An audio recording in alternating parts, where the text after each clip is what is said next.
Hi. Recently I kind of, I don't know, in my philosophical development, I've kind of been moving towards, my philosophical development has been, pretty much based on things like phenomenology and existentialism and deconstruction. That's, you know, continental 20th century philosophy. That's where my continental, that's where my philosophical, where my development has gone to. So I kind of have like some kind of thing where I kind of wrote down things I want to go back to in philosophy. Like I'm going back to certain modern philosophers. I'm going to read those, and then to 19th philosophers, 19th century, and Kant, as well as to transcendentalism and pragmatism. So I kind of have this little, schedule of, how I want to go back to stuff.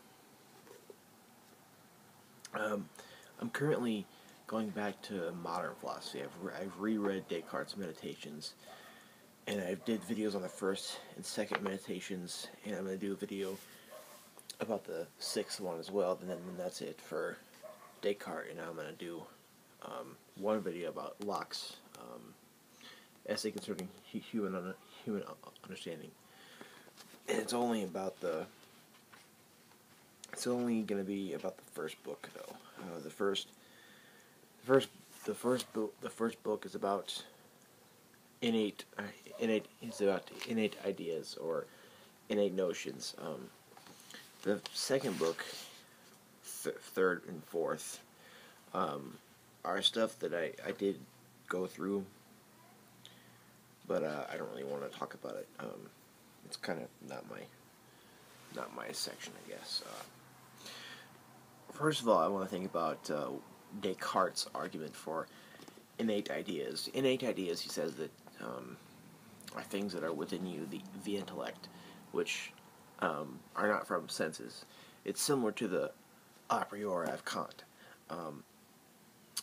A priori is if we know something a priori, it's prior to experience or by reason, and just by reason and by nothing else. So that's what a priori is, and by a priori, he makes that distinction between that and a posteriori, which is within experience and by experience, senses. And that's related to Descartes' idea of the intellect or innate ideas by reason alone. So I'm going to kind of go through, if I can, what Locke says about this. I have it written down somewhere. I wish I would have. I read the first book and I kind of just wrote down what his objections to it were.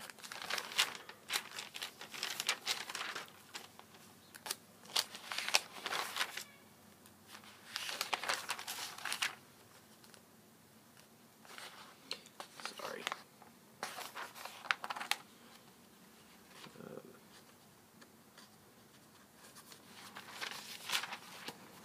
It's in the blue notebook, maybe. Where's the blue notebook?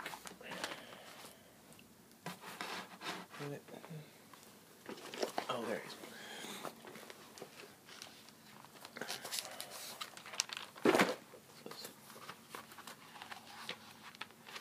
Okay.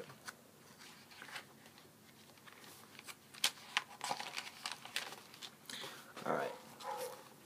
Locke argues against innate ideas. I'm going to go over again Descartes' idea, or his argument for innate ideas. He talks about it, like I have a video previously about this. He talks about this honeycomb wax.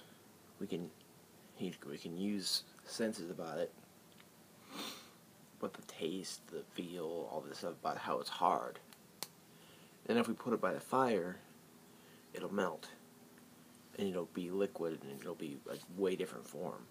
So then he questions, how do we know, given this different form, how do we know that they're still the same wax? How do we know? And he says that we know that the hard wax, that before we put it by the fire, and the wax thereafter, we know that they're still the same wax by reason alone, by intellect. So I'm going to go over Locke's objections in Book 1 of the Essay Concerning Human Understanding. First of all, he says that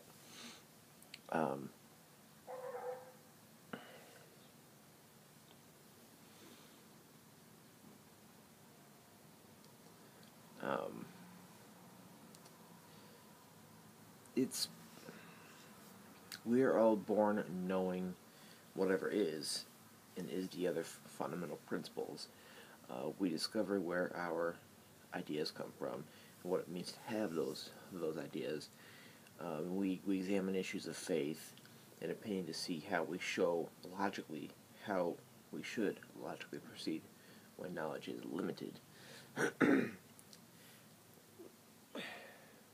Innate ideas, he says that it's not possible to have knowledge that we are unaware of. That's one thing, I think, that is a problem with any knowledge that is a priori. Now, I believe in like a pre-reflective consciousness, which is like a priori consciousness, which is before experience, is like just at the very beginning of sentience. But there is no knowledge of something a priori by reason alone. I think, like I said, I believe that there is a state in our brain, or there's a state in our life where we have a pre-reflective consciousness, which is a priori.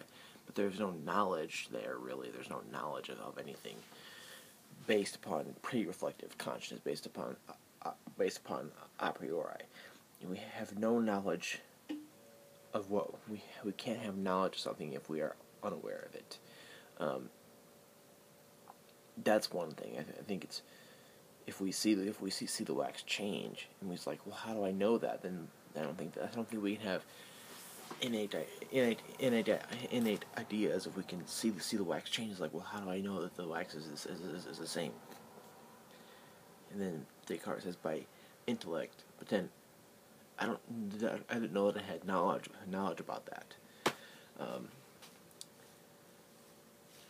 On innate ideas would be complex. No principle accepted by every human being. Anything that is innate idea or reason in our mind, any concept like that, any knowledge a priori, or knowledge within pre-reflective consciousness, or knowing something by reason alone, that would involve a principle accepted by every human being, and that I think is very it's wishful thinking. I think it's kind of like something that is just not achievable, could never be achievable, which is just so. Every human being is different, but I mean, there's nothing, not even that, in common.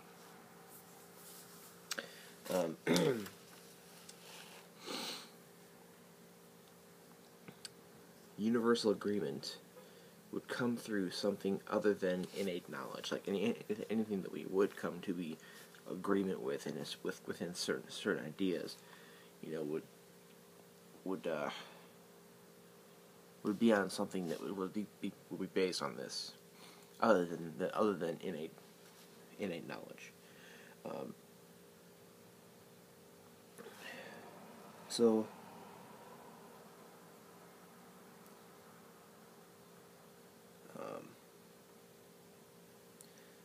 a sensation. He talks about sensations and reflections. He talks about ideas by single senses. In the later books, he talks about ideas of single senses, multiple senses, ideas from reflection, and combo ideas of sensation and reflection. He talks about primary qualities, the secondary qualities, and all that. So, I think this is a very good argument for or against innate knowledge or innate ideas. I honestly am one to think that the only way that we are able to gain reason, to gain any sort of logical system, reasonable system in our brain, like a logical framework of how we understand things, is through senses. I think it's the only way that we understand anything. The only way that we can get a framework about anything is through senses. It's through experiencing phenomena. It's through perception, and that's it. Like I said, I believe in a priori, pre-reflective consciousness. I believe that there is a state in our sentient life when there is an a priori, pre-reflective consciousness. However, I don't believe that there is any knowledge from that. There is nothing we can know that comes from that. It's just like a very small period of time in our life from being born, and then thereafter it's all a posteriori and non-innate. I believe that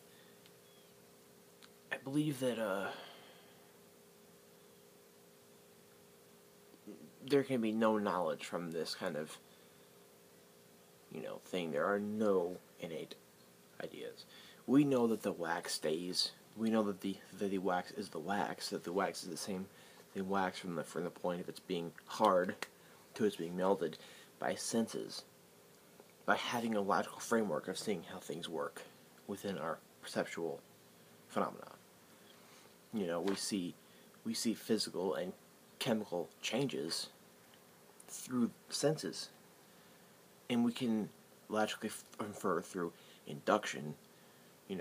If we see various chemical changes, if we see things like wax, or let's say we have seen lots of wax melt, like lighting tons of candles in our life.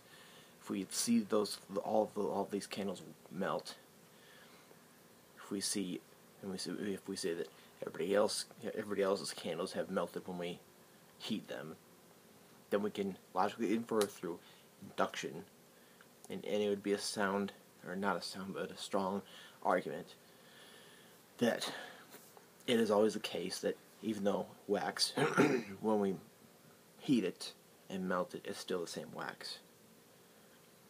Now that is induction. We are coming towards a more general thing, and there is a little problem with the inductive argument, but that still, I think, is, we do a lot of induction in our life. The only way that we can see chemical and physical changes in the world is through a logical framework that we gain through this. And the only way we're gonna understand that it's still the same wax, no matter what you do to it. If you cut it into pieces in its hard state, or melt it, or whatever, it's still the same thing. It's just in a different state. That's all. So let me know what you think about Locke's idea, or Locke's argument against him. So also let me know what you think about Descartes' argument as well.